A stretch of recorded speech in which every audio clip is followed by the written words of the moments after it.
വിട്ടു. പാപത്താൽ വീണുപോയവനാണോ നീ? രോഗത്താൽ വീണുപോയവനാണോ നീ? ജീവിതത്തിൽ ഒറ്റപ്പെട്ടു പോയവനാണോ നീ? ആരോഗ്യമില്ലാത്തവനാണോ നീ? മകനെ ആർക്കും വേണ്ടാത്തവനാണോ നീ? ഇതാ നിന്നെ തേടി ഒരു ദൈവം നഷ്ടപ്പെട്ടു പോയതിനെ കണ്ടെത്തി രക്ഷിപ്പാനത്രേ മനുഷ്യപുത്രൻ വന്നിരിക്കുന്നത്.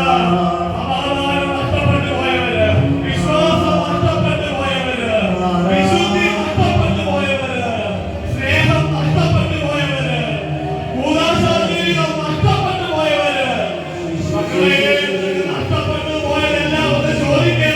അപ്പാ എനിക്ക് നഷ്ടപ്പെട്ടതായി രാത്രി ഒന്ന് തിരിച്ചു തരണേ. എന്റെ കുടുംബത്തെ ഓർത്ത് ഞാൻ വേദനിക്കുന്നു. എന്റെ ജീവിത പങ്കാളിയെ ഓർത്ത് വേദനിക്കുന്നു. എന്റെ രോഗത്തെ ഓർത്ത്, എന്റെ മക്കളെ ഓർത്ത്, എന്റെ കടബാധ്യതയെ ഓർത്ത് ഈശോ ഇതാ അവന്റെ വിരസങ്ങളുടെ നാട്ടിലേക്ക് കടന്നുപോയി. അവിടെ വർഷങ്ങളായി പിശാചിനാൽ ബന്ധിതനായ ഒരു മനുഷ്യനുണ്ടായിരുന്നു. അവനെ ആർക്കും നിലയ്ക്ക് നിർത്താൻ കഴിയാത്ത വിധം പിശാചിനാൽ രക്ഷിക്കപ്പെട്ട് കിടന്നവനായിരുന്നു. യേശു അവന്റെ അടുത്ത് ചെന്ന് അവന്റെ പിശാചിനെ വിമോചിപ്പിച്ച് അവനെ സൗഖ്യമുള്ളവനാക്കി. ഇതാ അവൻ യായിറോസിന്റെ ഭവനത്തിലേക്ക് പോകുന്ന വഴി ഒരു രക്തസ്രാവക്കാരി സ്ത്രീ, ഒരു വൈദ്യന്മാർക്കും അവനെ സുഖപ്പെടുത്താൻ കഴിഞ്ഞിരുന്നില്ല.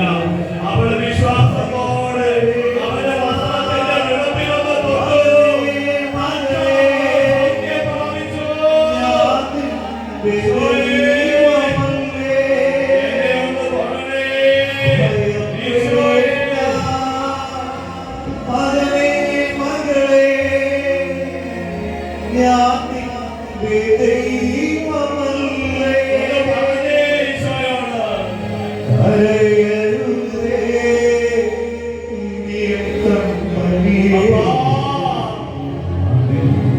കൂടെ